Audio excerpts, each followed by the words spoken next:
जब motorcycle guard house के पास पहुंची तो रामचंद्र ने गोली चला दी। पहली गोली कैप्टन मोहन वर्मा को लगी। मोटरसाइकिल सड़क से नीचे उतर गई। गार्ड हाउस से थोड़े फासले पर एक पेड़ है। मोटरसाइकिल का अगला पहिया उस पेड़ से टकराया। जब मोटरसाइकिल जमीन पर लुढ़क रही थी तो रामचंद्र ने दूसरी गोली चला दी। फिर क्या हुआ? दूसरी गोली कैप्टन कपूर के कंधे के निचले हिस्से में लगी। मोटरसाइकिल नीचे गिर गई। रामचंद्र उस तरफ दौड़ पड़ा। वहां पहुंचकर उसने राइफल फिर से तान ली गोली चलाने के लिए, लेकिन तब तक मैं और हवलदार राज सिंह वहां पहुंच चुके थे। हमने रामचंद्र को पीछे से पकड़ लिया। जब आपने पकड़ा तो रामचंद्र किसे मारने के लिए राइफल तान रखी थी? जख्मी हो चुके कैप्टन कपूर पर। इसका मतलब है कि आप झपट कर सवार रामचंद्र को ना पकड़ लेते तो वो जख्मी हो चुके कैप्टन कपूर का भी मर्डर कर देता। जी हाँ मैडम। इसके बाद क्या हुआ? गोली चलने की आवाज सुनकर सभी जवान बैरकों से दौड़कर बाहर आए। हादसे की जगह पहुंच गए। वहां सबके सामने रामचंद्र चीख चीख कर कह रहा था, मैंने चलाई ये गोली, छोड़ दो मुझे, छोड़ दो, मैं इस कैप्टन कपूर का भी कत्ल करूंगा। बड़ी मुश्किल से 4-5 जवान रामचंद्र को जकड़ सके। भगवान ही जाने मैडम, उस रात इतनी बला की ताकत रामचंद्र में कहां से आ गई थी। मुझे कुछ और नहीं पूछना सर।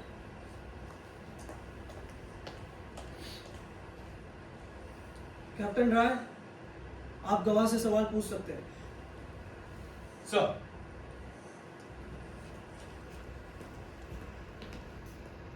सूबेदार साहब, आप रामचंद्र को कब से जानते हैं?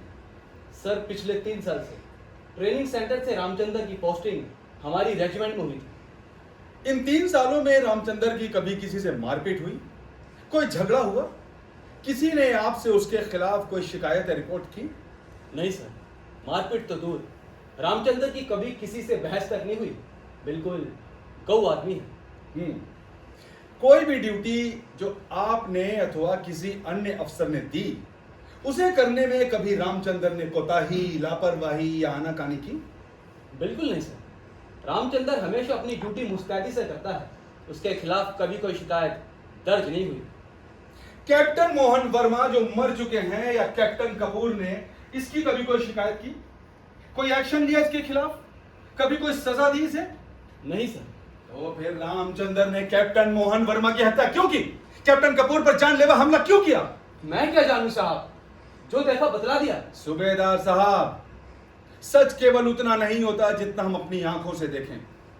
सच का केवल एक हिस्सा हम अपनी आंखों से देखते हैं और उसे पूरा का पूरा सच मानने की गलती कर बैठते हैं।